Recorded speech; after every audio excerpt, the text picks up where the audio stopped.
Welcome back. You're watching The Nation at 9, and part 2 of The Nation at 9 will focus on the much bigger power that has indeed worked in the past for many countries, and that's economic power, economic blockades, and economic soft power. Should India even try that? Remember, we're going to focus on what the Prime Minister had suggested a while ago. He had suggested to cut off the lifeline of Pakistan because the Indus waters flow from India to Pakistan, and Pakistan already has a huge power problem inside their country. Electricity, when I mean power, and I mean electricity, and the kind of hydel projects that the Indus waters can make sure come up in Pakistan can be completely chokeholded if India does indeed withdraw from the Indus Waters Treaty. But that's easier said than done, because we have international obligations and that would come into play as well.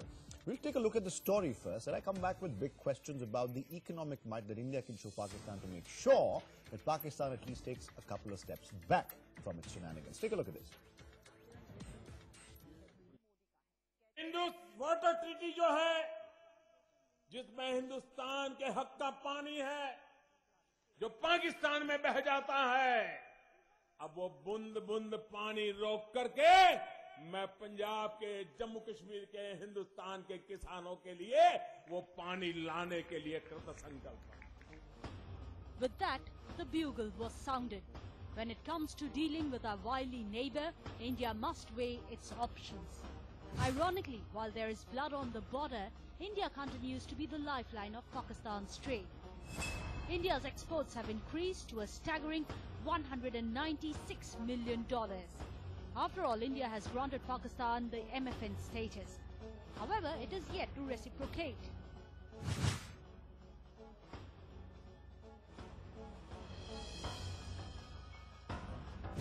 Some say the Wagah must be sealed till Pakistan exports terror. That is a threat which India should continue to hold in being. Not only trade and diplomatic reduction of time, which is a very good. A larger decision that you have to take of breaking all relations with Pakistan. Also remember, India holds Pakistan's jugular in its grasp. The Indus, which serves 26 million people across the border, flows through India. Anything that can be done legally. The Indus, which serves 26 million people across the border, flows through India. Anything that can be done legalistically in order to secure India's rights to a greater amount of water is always welcome. India, being a responsible global power, will not be abrogating the Indus Water Treaty, but it can demand its pound of flesh. Pakistan is putting forward many proposals on joint water management of the Indus Basin. We can completely disengage Pakistan with that.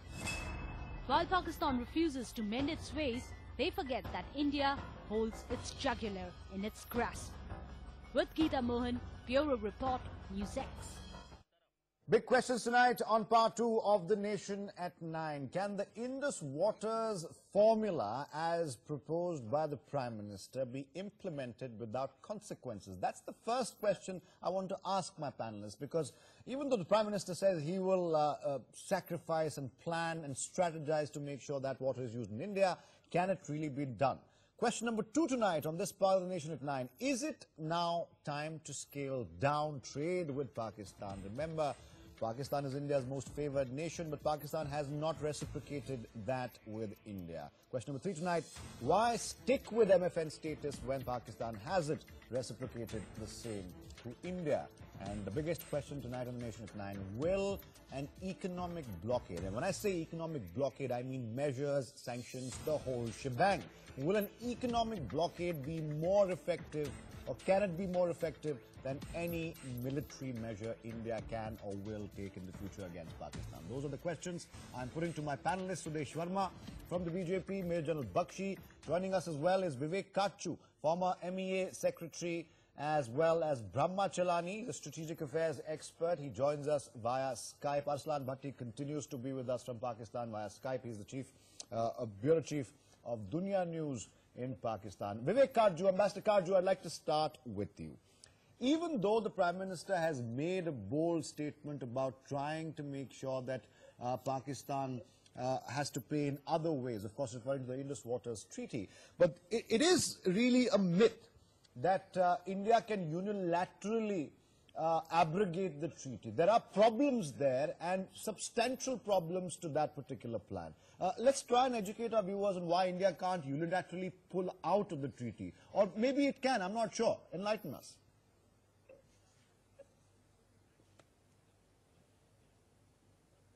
Look, what the Prime Minister said was squarely within the treaty. The clip that you the clip that you played out showed the Prime Minister saying that that all the waters available to India under the Indus Waters Treaty will be utilized. Now that is perfectly valid.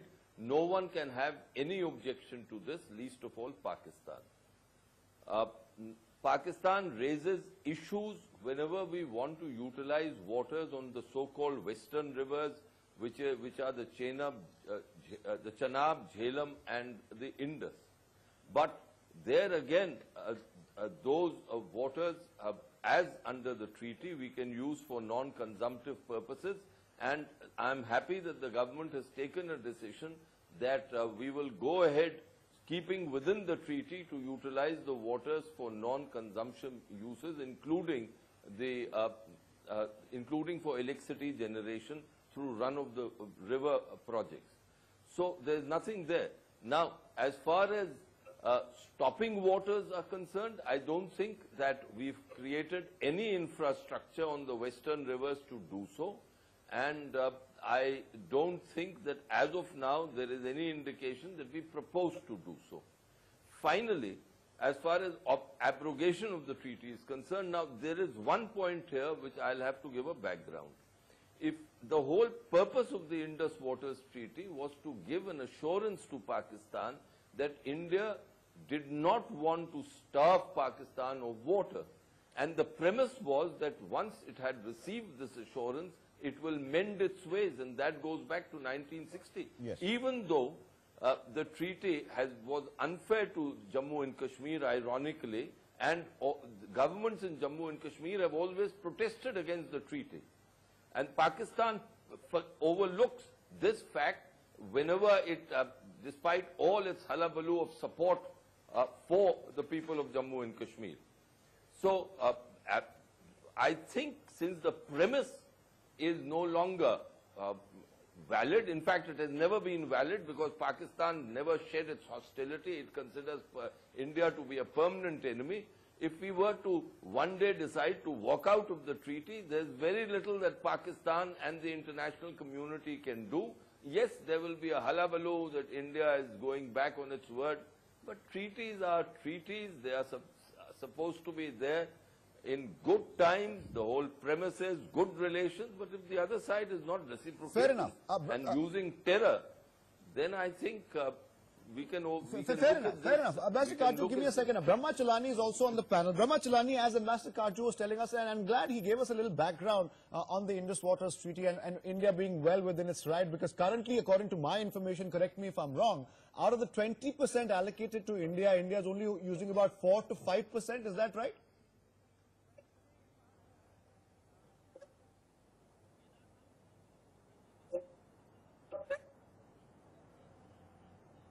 Well, it's not 4 or 5%, but a substantial share allotted to India flows to Pakistan as waters from so-called east rivers.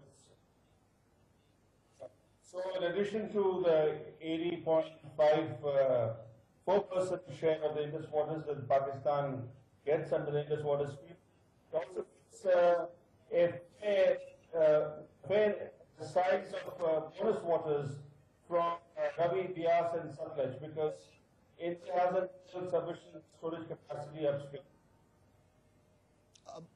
Brahma Chalani, there is some slight problem with the audio there, and I apologize for that. We'll try and rectify that in no time. Let me get a response first from Arsalan Bhatti. Arsalan, before I come back to Jan Bashir. Arsalan, the fact that all this is happening after the debate we just had, and that was over the transgressions by Pakistani army, which you continue to deny, by the way, and wrongfully so, I might add. But let's just move past that for a second. Despite all of this, Pakistan has still come out with a proposal, and it said that it wants to work with India and Afghanistan on a joint mechanism for watershed management and transboundary aquifer sharing to minimize the negative impact of development projects. Now, do you really believe, under the spectre, the cloud that is hanging over India-Pakistan relations, that Pakistan has any right to say that India should cooperate with us, or for that matter, Afghanistan should cooperate with us in water sharing management?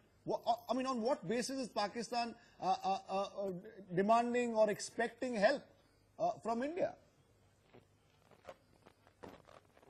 Is a neighbor of India, and our water is coming. May I add one word here? 1 second, let him answer. Yeah. Let him answer. Arslan, go ahead. All right. Give him time. No problem. No, go ahead, Arslan. Please go ahead. I'll come back to Ambassador Karju. Go ahead, Arslan Bhatti.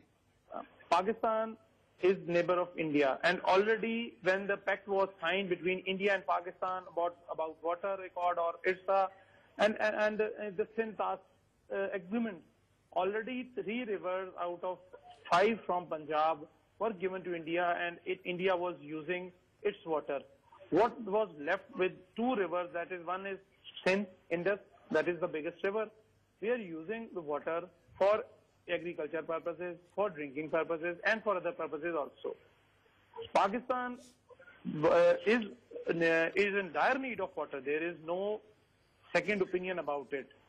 Water is coming from Indian side to Pakistan side, but if Pakistan wants more water, that should be discussed in detail with India on a talks table. This is no answer that if India stops water, Pakistan stops other things to India. If India stops trade with Pakistan, Pakistan should do the same. And with so as Afghanistan. There is no tit for tat answer during this global world. There is no tit for tat answer. No, but coming back to Sudesh Verma, as far as my earlier question is concerned, Sudesh, the fact that military will do what it has to do and we should leave it to them for a military response. As far as economic powers are concerned, India is about 7 times the size of Pakistan. India's economy is probably more than that. Why don't we start, and I wouldn't say economic blockade, that's just too strong a word, but why don't we at least review some sort of sanctions, starting with MFN then? You see, Pakistan is bleeding us, but it is reaping the harvest of having a very responsible neighbor like India. India is a responsible country. It's not Pakistan that is important. The whole world is important for us. You see, we are aspiring to be among the best nations in the world. So everybody is watching us. And that is the reason we cannot, aspiring to be among the best nations in the world. So everybody is watching us. And that is the reason we cannot, lead any step to misadvantage, whether Pakistan or anything. Of course, we can act. The whole world knows. You're pointing towards the MFN, or the whole withdrawal world, of the MFN. The whole world knows that we are powerful countries and we can take action. We can take action. Surgical strike was only a demonstration. Nobody stops us. You see, till Prime Minister Narendra Modi spoke about it, nobody actually thought that we could create a dam and store the water that is actually allotted to us. Why it should go waste to Pakistan? This should have been thought. We did not, because probably that time water was not needed. But now irrigation need is there of Jammu and Kashmir, of Punjab, so it's needed. So India should do whatever is there within our, and we have started doing that. So Pakistan cannot crib about that, cannot complain about that. Or coming to other issues, no, we are capable to strangulate Pakistan. It's just that we have to desire that. And hopefully it should not come. The situation should not come, because we have always separated the people of Pakistan from the establishment of Pakistan. And when Narendra Modi ji appeals to people of Pakistan to fight against poverty and hunger, then that is the message, We don't want to dilute that message, and that is why we are still keeping them as separate. We just need to think that, okay, forget Pakistan. What do we gain from Pakistan? Nothing. We can say that, okay, 20 years, 30 years, forget about Pakistan. India is developing, is developing the highest economic growth rate. Pakistan should learn from it. So would you say the government is considering economic, I wouldn't say sanctions, but steps taken because of India's superior economic might to, like you said, strangulate Pakistan, but at least put pressure? And I think, in my experience, I was a student of history in college as well, economic measures are always more effective than any military measures possible. Is the government looking at that? We just have to decide that whether we are going to separate the people of Pakistan from the establishment of Pakistan. Are we going to treat them in the same way? Because whatever steps we take is going to harm the people of Pakistan. India's concern should not be taken as a weakness. It's a genuine concern for a neighbor. General Bakshi, go ahead, sir. You wanted to make a point earlier.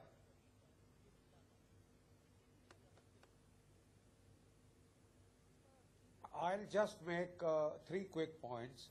Number one, you know, they say if you want to shoot, shoot, don't talk. Every time there is problem with Pakistan, everybody comes up, let's sort the Indus Water Treaty out. As the Prime Minister himself said, you know, that we have whatever water is being allocated to us of the rivers that have been given to Pakistan, we are not using those. Let us construct those pondage capacities. Let us construct the run-of-the-mill facilities to at least extract the electricity from there. Whatever acreage of water is allocated to us, it's laid down. At least let's first use that. Then, having taken that first step, you can talk of the next step. Now about economic sanctions and most favored nation status. Last year, Mr. Rajiv Chandrasekhar introduced a bill in the Indian Parliament to the effect that we should declare Pakistan a state sponsor of terrorism and revoke the most favored nation status. On that day, to the amazement of the country, the Parliament was empty. I mean, the Parliament represents the will of the people of India. The will of the people of India, I think, is very clear. They want to hit back. They want to deter Pakistan from such mad, ghoulish, hyena-like actions. I'm sure the mood of the public is known to everybody. The Parliament represents the mood of the people, the will of the people. Why was the Parliament so unkeen to even discuss this bill? You leave alone passing that bill. You know, so all this talk, we will do this, we will do that, we will do that. Let's see what you do. General Bakshi, it wasn't just the Parliament that was not keen. Even the Home Ministry of the NDA government came out and said it at this point does not subscribe to the view that such a bill needs to be passed. So it wasn't just Parliament, it was also the government, wasn't it?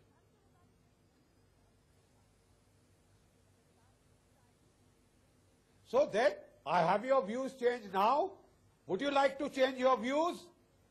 Repeated demonstrations. Every time we make a peace effort. You see, Mr. Jindal has been sent, the industrialist, to Pakistan very recently to talk peace, to talk back channel. You sent the wrong message. The Pakistani army thinks you are scared. The Pakistani army thinks you will not retaliate, and therefore it ups the ante. Every time you talk peace, you get kicked in your teeth. How many more kicks do you want? Sudesh Verma. When will you react? Has the government changed its mind the peace now? lobby steps in and puts an end to it. Has the government changed its mind since that? With due respect to General Bakshi, we respect him a lot. And what he is saying is actually the opinion of the country. We are aware of that. Anger is within us. But the whole thing is that we have to act decisively. We just don't have to give knee-jerk reaction. And that is why I'm saying that allow the army to react the way they want. No, but at the level of politics, he's talking about the bill that was passed, yes, and the Home Ministry had come out with a statement saying that at this point in time, the Home Ministry doesn't believe that such an action is warranted. Has the Home Ministry changed its mind? To you? No, I don't think that anything has changed after that. Just because attack has taken place will change the whole policy. It's not that. You see, declaring any country to be a terrorist state it's a very big step, you know. Then you have to take accompaniment stake as well. Like in the whole world, you have to bargain about it. You have to articulate your issues with them, and then you have to take all the diplomatic measures as well. It cannot be taken in isolation. So there are compulsions because of which this cannot be taken. That is why the government has said that the time has not come. Okay. So let us leave it to the government. Okay, fair enough. Let's leave it to the government. Vivek Kajju, let me come back to you very quickly. You wanted to make a point earlier, and I'll come back to you, General Bakshi. I'll give you the last one if possible. But do we have Mr. Kajju with us? Ambassador Kajju, go ahead. Yes, I'm right here. Go ahead. A couple of things. First, I think it is absolutely cheeky and unrealistic of Pakistan that they want now to have some arrangement on the use of aquifers. I mean, that's ridiculous. Second, as far as trade and economic sanctions is concerned, I think we've got to be realistic. The extent of economic interaction or commercial interaction with Pakistan is very minimal. In fact, most of the trade that takes place is through informal channels. It's actually smuggling. and that goes on all the time, and there is nowhere you can prevent it. MFN status, if we were to revoke it, it would be somewhat symbolic. There will be nothing really there. The fact is that the Pakistani generals have ensured that economic interaction between the two countries is limited because they don't want a kind of an economic constituency to grow in Pakistan. So I don't think that as of now trade or economic sanctions are going to be much of a weapon. The actual thing that we've got to do is to take a decision that we don't have any, last point, just one sentence, yes, that we don't have any interest, and we are not invested in the stability of Pakistan. It has enough fissures, and we can, as a country, decide that we want to emasculate the Pakistan state, and we have that potential, and Pakistan knows that, but somehow we get this kind of approach that we are a responsible country, we want to ensure that the people of Pakistan don't suffer, that it's only targeted against the establishment. So there is one side which says India is a permanent enemy, a permanent threat, and we can't make up our mind on what is Pakistan. Well, here's is the it question, an enemy or is it a potential friend? And I would appeal to my BJP friend on the panel to be clear on this. Yes, I'll ask him the question. But here's the question for you and for Sudesh Verma. Is it an enemy or is it a potential friend? Okay. Mr. Karju, what I said is, this is the situation. It just needs us to cross that border where we are trying to make a distinction between these two. If we decide, okay, nothing doing with Pakistan, then we can take all those actions. But the critics of your government say that's just stalling because there is no plan. When will you that's decide? What the worst critics of your government say. When will you decide? No, government has a plan. Government knows how to deal. We have completely isolated Pakistan. Pakistan has apparently only one friend, China now. Even in Arab countries, they don't have any friend left. They are with us. So Pakistan is completely isolated. Let diplomacy Again, you can see the expression on Ambassador Karju's face. He's not sold on that idea, Sudesh Verma. Let's not be hyperbolic on this, Mr. Verma. No, Ambassador Karju, well, we are trying our way, and we are confident that no one is disengaged from Pakistan. Make Pakistan behave. That is what the whole issue is. Well, good luck to you. Okay, here's the question then. Here's the question before I go back to General Bakshi. All that I will say, Mr. Verma, is good luck to you. Oh, no, here's the question. When you said, Ambassador Karju, that even taking away hypothetically MFN from Pakistan would be of no consequence.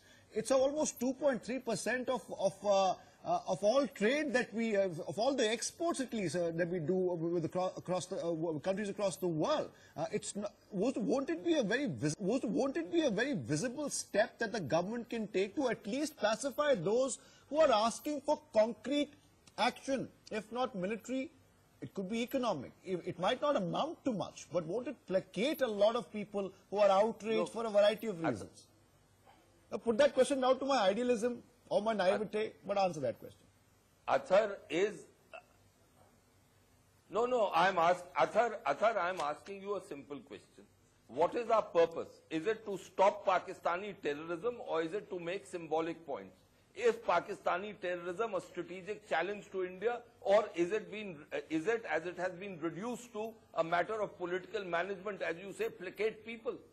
I mean, if you permit me to say in Urdu, कि एक उफान आता है देश में गुस्से का और फिर वो गुस्सा ठंडा हो जाता है, क्या यही हम साइकिल बार बार देखेंगे? No, this is not true, Athar.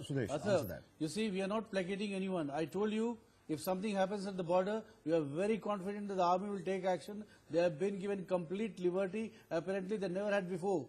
And we are not short of any ammunition they want to use. They can use, it is their decision. So it's a different country. Right. Don't forget that Atal Bihari Vajpayee, when he was leading the NDA with much lesser majority, he had ordered for Operation Parakram that has shaken the world. And this is the leadership of Narendra Modi ji. The kind of mandate he had. All right, we are out of time here. Sudesh Verma, I thank you for your participation. General Bakshi, apologies, but I have to end the show. Ambassador Karju and Arsalan Bhatti, thank you for joining us on The Nation at 9. That was debate number 2 on The Nation at 9. Options, of course, all being reviewed by the government. We'll just have to wait and watch what they do. But here's time now for the picture of the